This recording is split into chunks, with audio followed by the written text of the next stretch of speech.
Episode 67 ઓછામાં ઓછા સાધનોથી ચલાવી લેવાની બાહોશી જેનામાં છે તે બુદ્ધિશાળી કહેવાય છે. અમૃત વાણીનું રસપાન કરાવનાર વક્તા પરમ પૂજ્ય શ્રી 1008 અધ્યાત્મ યોગી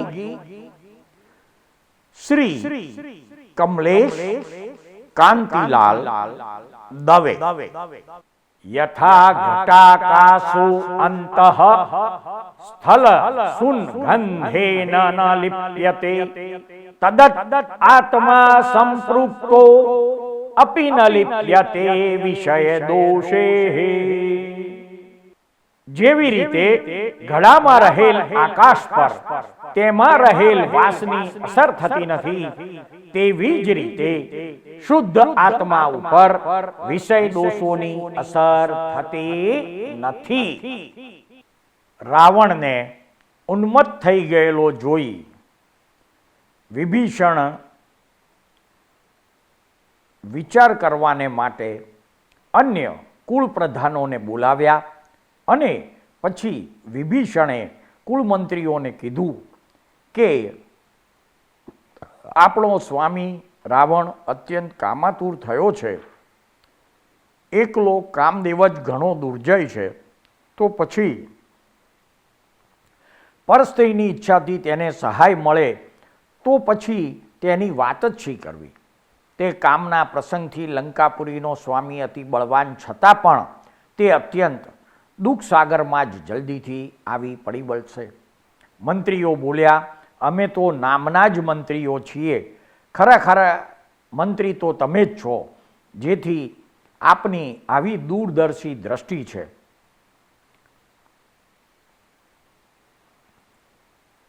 ત્યારે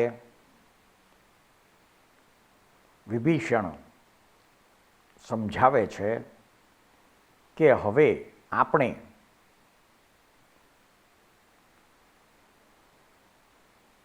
તેમને કશું કહેવા છતાં સાવધાની રાખવી જોઈએ. અને તે પછી વિભીષણે લંકાના કિલ્લા ઉપર યંત્ર વગેરે ગોઠવી દીધા, કેમ કે મંત્રીઓ મંત્રરૂપ નેત્રથી જ અનાગત વસ્તુને પણ જુએ છે. પેલી બાજુ સીતાના વિરહથી પીડિત રામ અને લક્ષ્મણે આગળ હનુમાનની સહાય લઈને આગળ વધ્યા. હનુમાનજીએ રામ અને લક્ષ્મણનો સુગ્રીવ સાથે ભેટો કરાયો. સુગ્રીવે પોતાનું કથાવૃત્તાંત રામને કહી સંભળાવ્યું કે વાલીએ મારા રાજ્યનું હરણ કર્યું છે અને તે રાજ્ય મને પાછું મળે તેવું કંઈ થાય તેમ હોય તો કહો. ત્યારે રામ સુગ્રીવને આશ્વાસન આપે છે અને વાલીનો વધ કરી સુગ્રીવને પોતાનું રાજ્ય પાછું અપાવે છે. ત્યાર પછી સુગ્રીવ પોતાના અન્ય સહાયક સાથીઓ દ્વારા રામચંદ્રની મદદે આવે છે અને સર્વ ઠેકાણે સીતાની શોધ કરવા લાગે છે.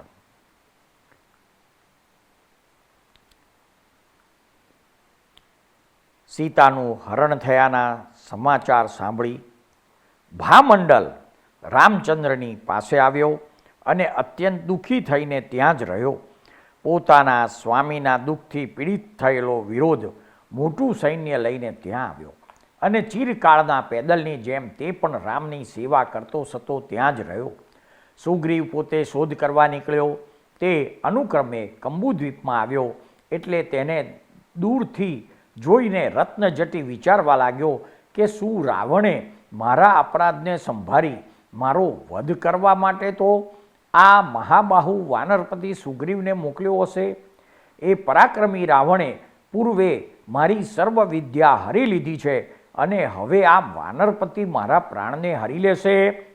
આ પ્રમાણેના વિચારમાં પડેલા રત્નજટીની પાસે સુગ્રીવ ત્વરાથી આવ્યો અને બોલ્યો કે હે રત્નજટી, મને જોઈને તું ઊભો પણ કેમ થયો નહીં? શું તું આકાશ ગમન કરવામાં આળસુ થઈ ગયો છે? રત્નજટી બોલ્યો, જાનકીનું હરણ કરતા રાવણની સાથે હું યુદ્ધ કરવા ગયો હતો, ત્યાં તેણે મારી સર્વ વિદ્યા હરી લીધી છે. પછી સુગ્રીવ તેને ઉપાડીને તત્કાળ રામના ચરણ પાસે લાવ્યો. રામે તેને સર્વ વાત પૂછી એટલે તેણે સીતાનો વૃત્તાંત કહેવા લાગ્યો. હે દેવ, ક્રૂર અને દુરાત્મા એવા રાવણે સીતાને હરી લીધી છે અને કોપ કરીને મારી વિદ્યાઓ પણ હરી લીધી છે. હે રામ, હે વત્સ લક્ષ્મણ, હે ભ્રાતા ભામંડલ, એમ પોકાર કરીને રુદન કરતા સીતાને સાંભળીને મને રાવણ ઉપર કોપ ચડ્યો હતો. આ પ્રમાણે સીતાનું વૃત્તાંત સાંભળીને રામ ખુશી થયા અને તેમણે સુરસંગીતપુરના પતિ રત્નજટીને આલિંગન આપ્યું. પછી રામ વારંવાર સીતાના વૃત્તાંત વિશે તેને પૂછતા હતા અને તેમના મનની પ્રીતિને માટે તે વારંવાર કહેતો હતો. તે પછી રામે સુગ્રીવ વગેરે મહાસુભટોને પૂછ્યું કે અહીંથી તે રાક્ષસની લંકાપુરી કેટલી દૂર છે? તેઓ બોલ્યા કે તે પૂરી દૂર હોય કે નજીક હોય તેથી શું વળ્યું, કેમ કે જગતનો વિજય કરનાર તે રાવણની આગળ અમે સર્વે તૃણ સમાન છીએ. રામ બોલ્યા, તે જીતાશે કે નહીં જીતાય એ ચિંતા તમારે કરવી નહીં, માત્ર દર્શનના જામીનની પેઠે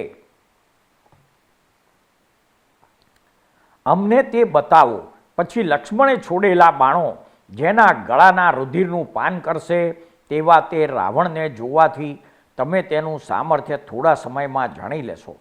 લક્ષ્મણ બોલ્યા, તે રાવણ કોણ માત્ર છે જેણે શ્વાનની જેમ અસાર છળ કરીને આવું કામ કર્યું છે? સંગ્રામરૂપ નાટકમાં સભ્ય થઈ રહેલા એવા તમો જોતા એ છળી રાવણનું શિર હું ક્ષત્રિય આચારથી છેદી નાખીશ.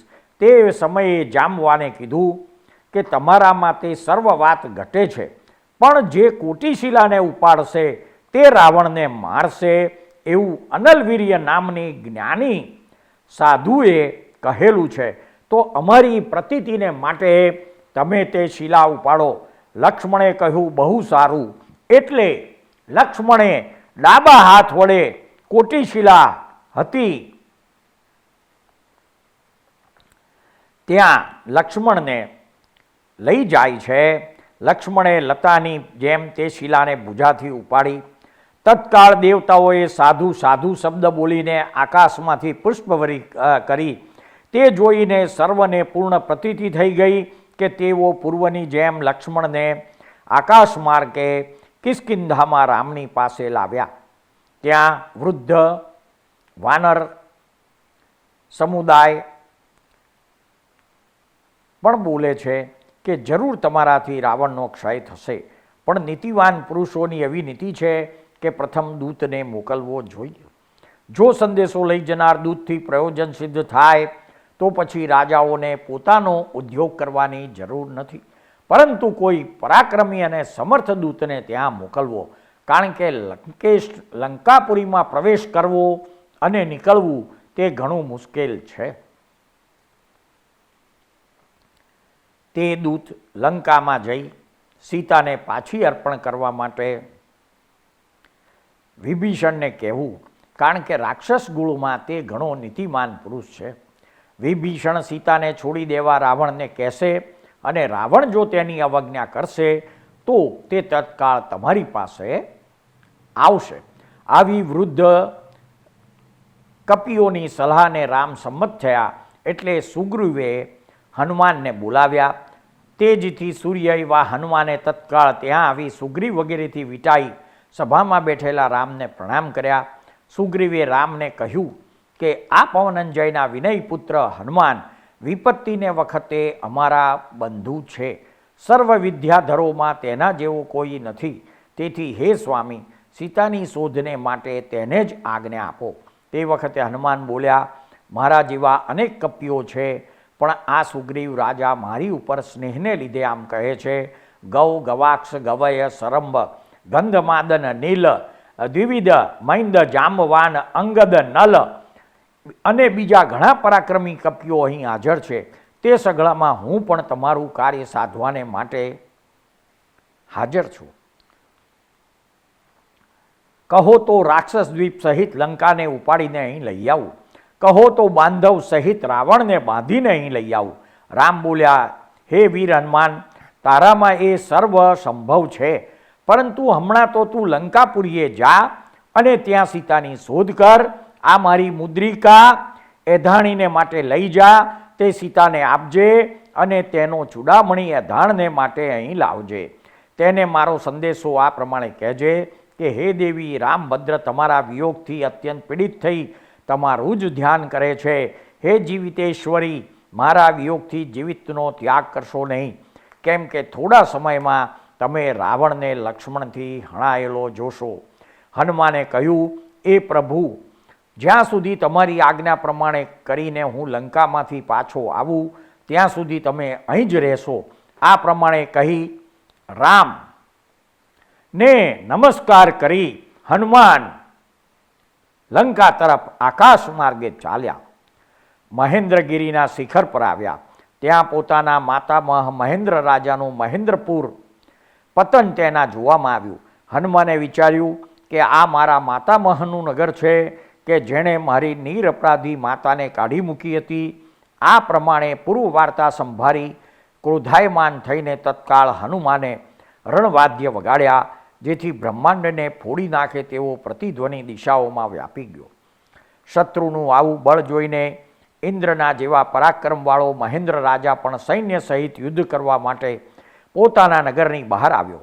મહેન્દ્ર અને હનુમાનજીની વચ્ચે રુધિરની વૃષ્ટિથી ભયંકર ઉત્પાત, સમયનો મેઘ હોય તેવું આકાશમાં ઘોર યુદ્ધ પ્રવર્ત્યું. રણભૂમિમાં વેગથી ફરતા એવા હનુમાને વૃક્ષોને પવન ભાગી નાખે તેમ શત્રુના સૈન્યને ભાગી નાખી. મહેન્દ્રનો પુત્ર પ્રસન્ન કીર્તિ પોતાના ભાણેજનો સંબંધ જાણ્યા વગર નિશંકપણે શસ્ત્ર પ્રહાર કરતો હનુમાનની સામે યુદ્ધ કરવા લાગ્યો. બંને સરખા બળવાન અને બંને સરખા અમરસવાળા હોવાથી તેઓ દ્રઢ યુદ્ધથી પરસ્પરને શ્રમ ઉત્પન્ન કરવા લાગ્યા. આ પ્રમાણે યુદ્ધ કરતા હનુમાનને વિચાર આવ્યો કે મને ધિક્કાર છે કે મેં સ્વામીના કાર્યમાં વિલંબ કરનારું આ યુદ્ધ આરંભ્યું છે. જે ક્ષણવારમાં જીતી શકાય છે તે બીજા, પણ આ મારું મોસાળ છે. તથાપિ જેનો આરંભ કર્યો તેનો નિર્વાહ કરવાને માટે હવે તો અવશ્ય જીતવું જ જોઈએ. આવો વિચાર કરીને હનુમાને ક્રોધથી શસ્ત્ર પ્રહાર વડે પ્રસન્ન કીર્તિને મૂંઝાવી દીધો અને તેના અસ્ત્ર, રથ તથા સારથીને ભગ્ન કરી દઈને તેને પકડી લીધો. છેવટે અત્યંત યુદ્ધ કરીને મહેન્દ્ર રાજાને પણ પકડી લીધા. પછી હનુમાને મહેન્દ્ર રાજાને નમીને કહ્યું, હું અંજનાનો પુત્ર અને તમારો ભાણેજ છું. રામની આજ્ઞાથી સીતાની શોધ કરવા માટે લંકા તરફ જતા માર્ગમાં અહીં આવતા મારી માતાને તમે કાઢી મૂકેલ તે મને યાદ આવ્યું. તેથી ક્રોધ ઉત્પન્ન થવાને લીધે મેં તમારી સાથે યુદ્ધ કર્યું છે, તે ક્ષમા કરશો. હવે હું સ્વામીના કાર્યને માટે જાઉં છું. તમે મારા સ્વામી રામની પાસે જાઓ. મહેન્દ્રે પોતાના વીરશ્રેષ્ઠ ભાણેજને આલિંગન કરીને કહ્યું, પ્રથમ લોકોના મુખથી તારા પરાક્રમની વાતો સાંભળી હતી. આજે ભાગ્યયોગે તું પરાક્રમી ભાણેજ અમારા જોવામાં આવ્યો છે. હવે તું શીઘ્ર સ્વામીના કાર્યને માટે જા, તારું માર્ગમાં કુશળ થાવ. આ પ્રમાણે કહી મહેન્દ્ર રાજા પોતાનું સૈન્ય લઈને રામની પાસે આવ્યા. હનુમાન આકાશ માર્ગે ચાલતા દધીમુખ નામના દ્વીપમાં આવ્યો. ત્યાં બે મહામુનિને કૌશક ધ્યાને તેમણે જોયા. તેમની નજીકમાં જ નિર્દોષ અંગવાળી અને વિદ્યા સાધનામાં તત્પર એવી 3 કુમારિકાઓ ધ્યાન કરતી તેમના જોવામાં આવી. તે સમયે અકસ્માત તે બધા દ્વીપમાં દાવાનળ પ્રગટ થયો, જેથી 2 મુનિઓ અને 3 કુમારિકાઓ અચાનક દાવાનળના સંકટમાં આવી પડ્યા. તેઓની ઉપરના વાત્સલ્ય ભાવથી હનુમાને વિદ્યા વડે સાગરમાંથી જળ લઈને મેઘની જેમ તે દાવાનળને સમાવી દીધો. તત્કાળ વિદ્યા સિદ્ધ થવાથી ધ્યાનમાં રહેલા બંને મુનિને પ્રદક્ષિણા કરી તે 3 કન્યાઓ હનુમાન પ્રત્યે કહેવા લાગી, હે પરમાર્થ, તમે ઉપસર્ગથી અમને બચાવ્યા, તે સારું કર્યું. તમારી સહાયથી સમય વિના પણ અમારી વિદ્યા સિદ્ધ થઈ છે. હનુમાને કહ્યું, તમે કોણ છો? કન્યાઓ બોલી, આ દધીમુખ દ્વીપમાં દધીમુખ નગરને વિશે ગંધર્વરાજ નામે રાજા છે, તેની કુસુમમાળા નામની રાણીના ઉદરથી અમે 3 કન્યાઓ જન્મ પામેલી છે. અમારા માટે ઘણા ખેચરપતિઓ અમારા પિતા પાસે માગણી કરતા હતા. તેમાં એક અંગારક નામે ઉન્મત્ત ખેચર પણ અમારી માગણી કરતો હતો, પરંતુ અમારા સ્વતંત્ર વિચારી પિતાએ તેને અમોને સોંપી નહીં. એક વખત અમારા પિતાએ કોઈ મુનિને પૂછ્યું કે આ મારી પુત્રીઓનો પતિ કોણ થશે?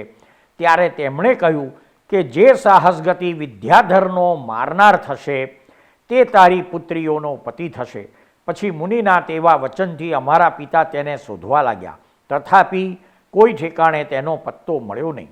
તેથી તેને જાણવાને માટે આ વિદ્યા સાધનાનો આરંભ કર્યો હતો. પેલા અંગારકે અમારી વિદ્યાનો ભ્રંશ કરવા માટે આ દાવાનળ પ્રગટ કર્યો હતો. તેને નિષ્કારણ બંધુ એવા તમે સારી રીતે સમાવી દીધો, અને જે મનોગામીની વિદ્યા 6 માસે સિદ્ધ થાય તેવી હતી તે તમારી સહાયથી અમને ક્ષણવારમાં સિદ્ધ થઈ ગઈ છે. પછી હનુમાને સાહસ ગતિનો વધ રામે કર્યો છે અને તેમના કાર્યને માટે જ પોતે લંકામાં જાય છે. એ બધી કથા મૂળથી માંડીને કહી બતાવી. તે સાંભળી 3 કુમારિકાઓએ હર્ષ પામી પિતાની પાસે જઈને એ સર્વ વૃત્તાંત નિવેદન કર્યું. રાજા ગંધર્વરાજ તે 3 કન્યાઓને મોટું સૈન્ય લઈને રામની પાસે આવ્યા. વીર હનુમાન ત્યાંથી ઉડીને લંકાની પાસે આવ્યો. ત્યાં કાલરાત્રિ જેવી ભયંકર શાલિકા નામે વિદ્યા તેના જોવામાં આવી. તે વખતે, અરે વાનર, તું ક્યાં જાય છે? અનાયાસે તું મારું ભોજન થઈ પડ્યો છે, એમ આક્ષેપથી કહેતી તે વિદ્યાએ પોતાનું મુખ પાડ્યું. હનુમાને હાથમાં ગદા લઈને તત્કાળ તેના મુખમાં પ્રવેશ કર્યો અને પછી વાદળાના મધ્યમાંથી સૂર્ય નીકળે તેમ તેના ઉદરને ફાડીને બહાર નીકળ્યો. તેણે લંકાની આસપાસ કિલ્લો કર્યો હતો. તેને હનુમાને વિદ્યાના સામર્થ્યથી એક માટીના પાત્રને ભાગી નાખે તેમ ક્ષણવારમાં ભાગી નાખ્યો. તે કિલ્લાનો વજ્રમુખ નામે એક રક્ષક હતો. તે ધુરંધર ક્રોધથી યુદ્ધ કરવા માટે આવ્યો. તેને પણ હનુમાને યુદ્ધમાં મારી નાખ્યો. વજ્રમુખ હણાયો એટલે લંકા સુંદરી નામે તેની એક વિદ્યાના બળવાળી કન્યા હતી. તેણે કોપથી હનુમાનને પોતાની સાથે યુદ્ધ કરવા બોલાવ્યો. પર્વત પર વીજળીની જેમ હનુમાન ઉપર વારંવાર પ્રહાર કરતી તે રણભૂમિમાં ચતુરાઈથી ચાલી આવી. હનુમાન પોતાના અસ્ત્રોને છેદવા લાગ્યો. છેવટે તરતની ઉગેલી લતા જેવી તેને અસ્ત્રરહિત કરી દીધી. પછી આ વીર કોણ છે એમ તે આશ્ચર્યથી હનુમાન જોવાને પ્રવર્તી. એટલે તેના ઉપર કામદેવે પોતાના બાણથી તાડન કર્યું. તેણે હનુમાનને કહ્યું, હે વીર, પિતાના વધથી ક્રોધ પામીને મેં તમારી સાથે વિચાર્યા વગર વ્યર્થ યુદ્ધ કરેલું છે. મને એક સાધુએ પૂર્વે કહેલું કે જે તારા પિતાને મારશે તે તારો સ્વામી થશે. માટે હે નાથ, આ વશ થયેલી કન્યાનું તમે પાણી ગ્રહણ કરો. આ સર્વ જગતમાં તમારા જેવો બીજો કોઈ સુભટ નથી.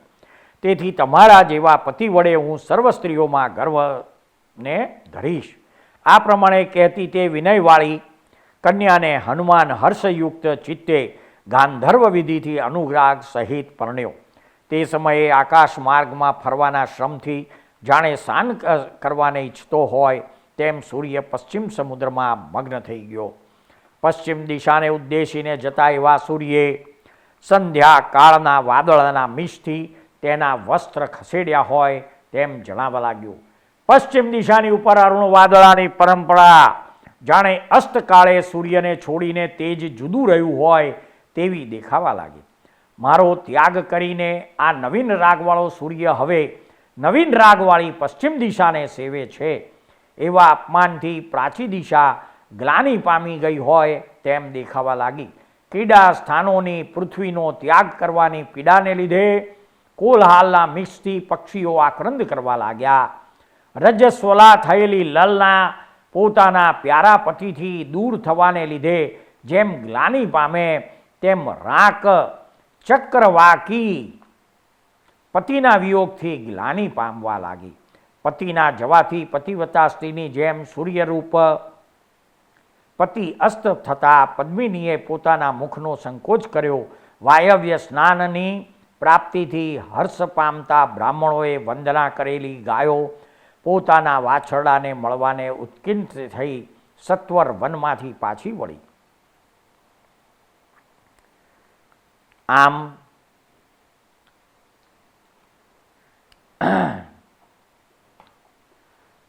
હનુમાન આકાશમાંથી આ બધું કૌતુક જોતા આગળ વધ્યા અને તેઓ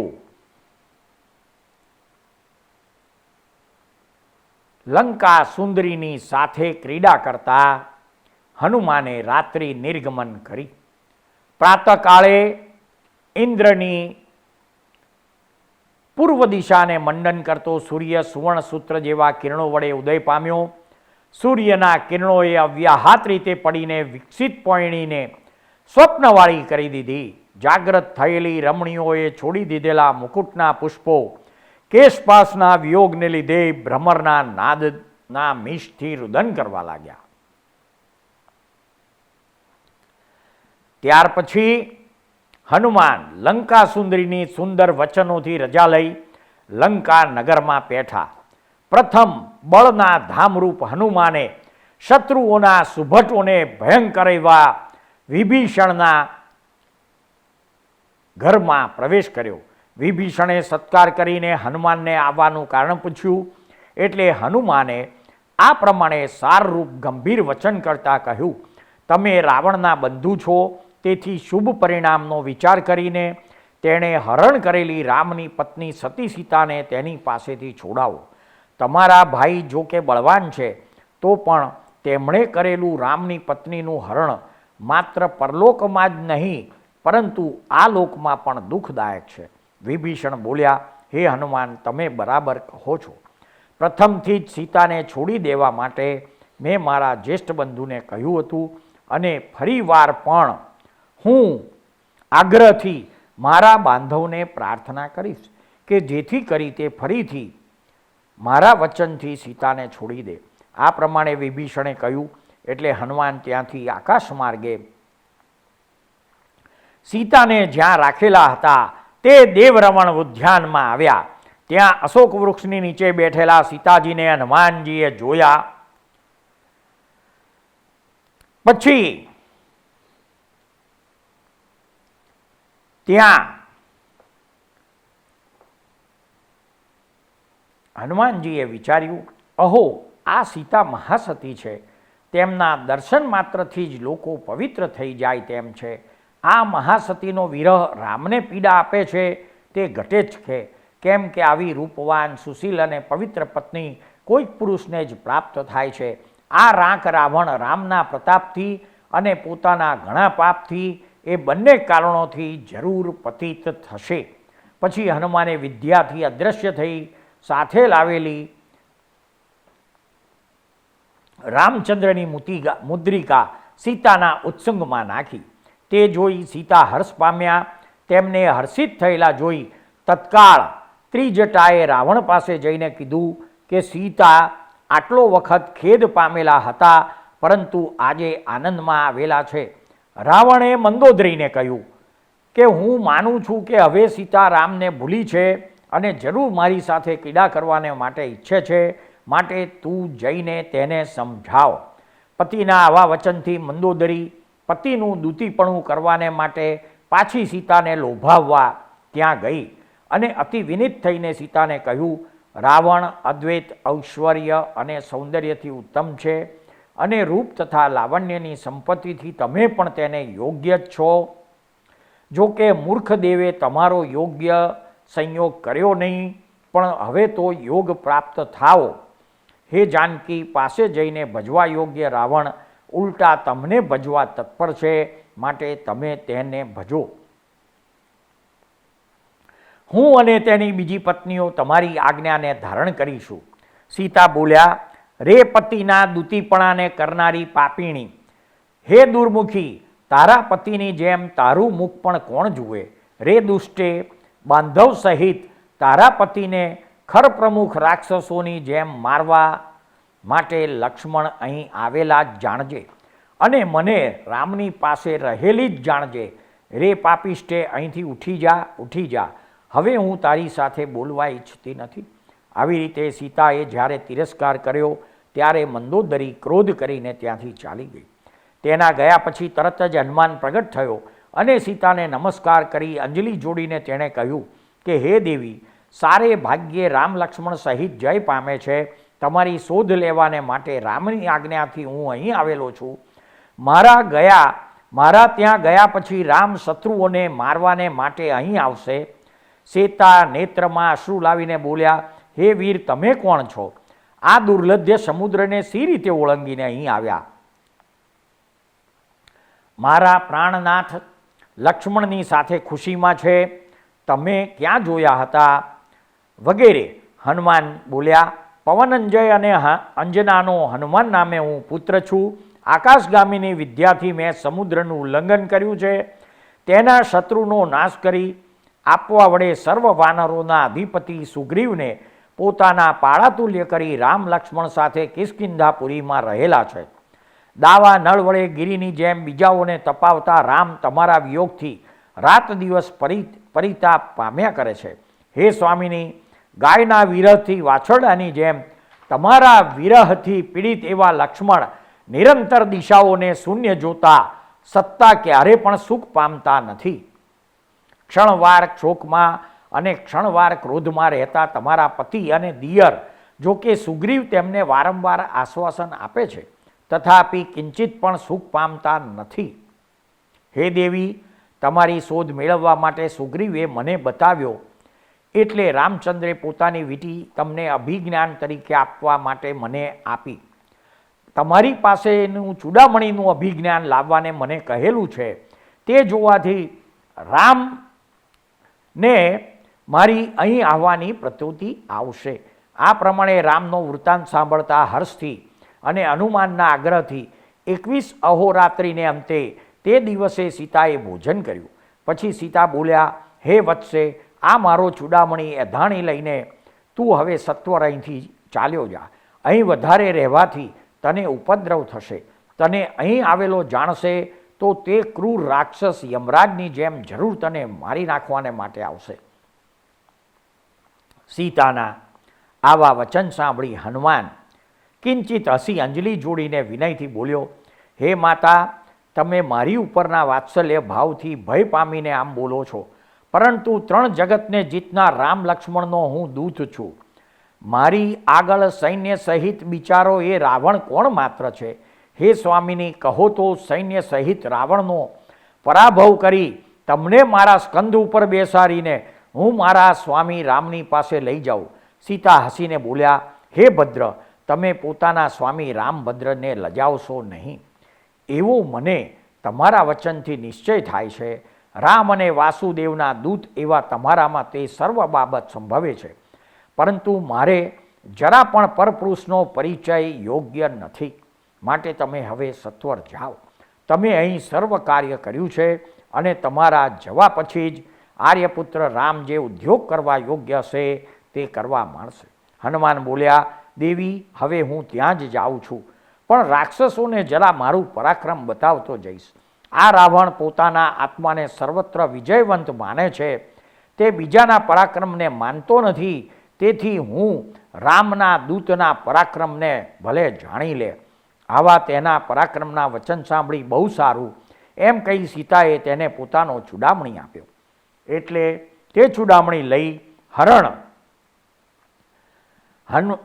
હરણના વેગથી હનુમાન પૃથ્વીને ધ્રુજાવતો ત્યાંથી ચાલ્યો. પછી વનના હાથીની જેમ કરનારા પરાક્રમને પ્રસારતા હનુમાને દેવરમણ ઉદ્યાનને ભાગવાનો આરંભ કર્યો. રાતા અશોક વૃક્ષમાં સુગ રહી, બોરસલીના વૃક્ષોમાં અનાકુલ આમ વૃક્ષોમાં કરુણારહિત, ચંપક વૃક્ષોમાં નિષ્કંપ, મંદાર વૃક્ષોમાં અતિરોષી, કદલી વૃક્ષોમાં નિર્દય અને બીજા રમણીય વૃક્ષોમાં પણ ક્રૂર થઈને હનુમાને તેના ભંગની લીલા કરવા માંડી.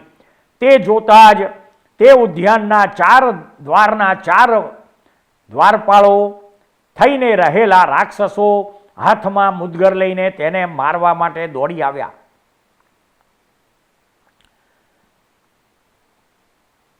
હનુમાને કોપ કરીને તે જ ઉદ્યાનના વૃક્ષોની તેમની ઉપર પ્રહાર કરવા માંડ્યો. કેમ કે બળવાનને સર્વ અસ્ત્ર છે. પવનની જેમ અસ્ખલિત એવા હનુમાને વૃક્ષોની જેમ તે ઉદ્યાનના રક્ષક શુદ્ર રાક્ષસોને પણ તત્કાળ મારી નાખ્યા. તે જોઈને અન્ય કેટલાક રાક્ષસોએ હનુમાને કરેલા ઉત્પાતનો વૃત્તાંત રાવણની પાસે કહ્યો. તે સાંભળી રાવણે હનુમાનને મારવા માટે સૈન્ય સહિત જવાની અક્ષયકુમારને આજ્ઞા કરી. રણને માટે ઉત્કંઠિત એવો અક્ષયકુમાર ત્યાં આવીને આક્ષેપ કરવા લાગ્યો. એટલે હનુમાને કહ્યું, ભોજનની પહેલાં ફળની જેમ તું રણની પહેલાં જ મને પ્રાપ્ત થયો છે. આવા હનુમાનના વચન સાંભળી, હે વાનર, તું વૃથા ગર્જના શા માટે કરે છે? એમ તિરસ્કાર કરતા રાવણના પુત્ર અક્ષયકુમારે નેત્રના પ્રસરને રોધ કરનારા તીક્ષ્ણ બાણોની વૃષ્ટિ કરી. સમુદ્ર જેમ પાણીથી દ્વીપને ઢાંકી દે તેમ હનુમાને પણ બાણોના ઉત્કર્ષ વરસાદથી રાવણ પુત્રને ઢાંકી દીધો. પછી માત્ર કૌતુક વડે ચિરકાળ શસ્ત્રાસ્ત્રી યુદ્ધ કરીને રણનો પાર પામવાને ઈચ્છતા અંજના પુત્ર હનુમાને અક્ષયકુમારને મારી નાખ્યો. પોતાના ભાઈના વધથી ક્રોધથી, અરે મારુતિ ઊભો રે એમ બોલતો ઇન્દ્રજીત તત્કાળ રણમાં આવ્યો. તે બંને મહાબાહુ નો સંગ્રામ ઘણો લાંબો ચાલ્યો. જેમ ગાઢ શસ્ત્ર શ્રેણીને વરસાવતા તે બંને આકાશમાં રહેલા પુષ્કરાવર્ત મેઘની જેમ જણાવા લાગ્યા. રાવણના દુર્વાર કુમારે જેટલા અસ્ત્રો મૂક્યા તેટલા બધા મારુતિએ તેના કરતા અનેક ગુણા અસ્ત્રો વડે છેદી નાખ્યા. હનુમાનના અસ્ત્રોથી ઘાયલ થયેલા ઇન્દ્રજીતના સર્વ સુભટો જાણે રક્તદ્રવિત જંગમ પર્વતો હોય તેવા દેખાવા લાગ્યા. છેવટે પોતાનું સર્વ સૈન્ય નાશ પામેલું જોઈ ઇન્દ્રજીતે હનુમાનની ઉપર નાગપાસ્ત્ર છોડ્યું. દ્રઢ નાગપાસથી ચંદનના વૃક્ષની જેમ હનુમાન પગથી તે મસ્તક સુધી બંધાઈ ગયો. જો કે નાગપાસને તોડીને શત્રુઓને જીતવાને તે સમર્થ હતો, તેમ છતાં પણ નાગપાસના બંધન સહિત હનુમાન કૌતુક જોવાને માટે બંધાઈ રહ્યો. એટલે ઇન્દ્રજીત હર્ષ પામીને તેને રાવણની પાસે લઈ ગયો. વિજયને ઈચ્છનારા રાક્ષસો પ્રફુલ્લ નેત્રે તેને જોવા લાગ્યા. રાવણે હનુમાનને કહ્યું, હે દુર્મતી, આ તે શું કર્યું? તે રામ લક્ષ્મણ જન્મથી મારા આશ્રિત અને રાખ છે. વનમાં રહેનારા, ફલાહાર કરનારા, મલિન શરીરવાળા અને મલિન વસ્ત્રના પહેરનારા કિરાતની જેવા તેઓ તારા પર તુષ્ટમાન થશે તો પણ તને સિંહ લક્ષ્મી આપી શકશે.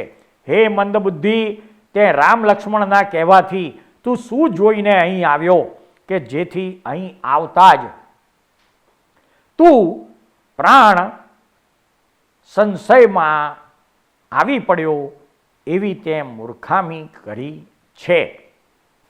સૃષ્ટિના અદ્ભુત રહસ્યો નામાભિધાનથી અલંકૃત થયેલી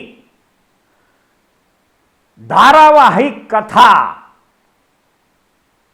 ના આ એપિસોડને શાંતિથી ધીરજપૂર્વક સાંભળનાર પ્રત્યેક શ્રોતાનો તથા આ એપિસોડ નિહાળનાર પ્રત્યેક દર્શકોનો અમો સાચા અંતસ્કરણપૂર્વક ખૂબ ખૂબ આભાર માનીએ છીએ. જય સચ્ચિદાનંદ.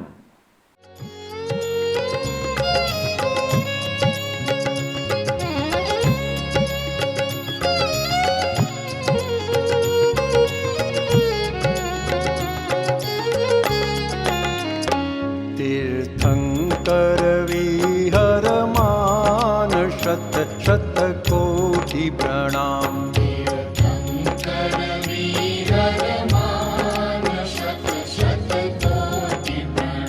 जय कुल्ला केवल ज्ञान.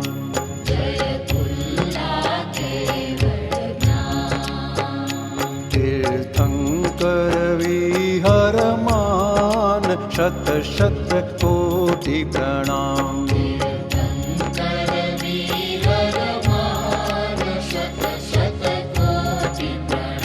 जय कुल्ला केवल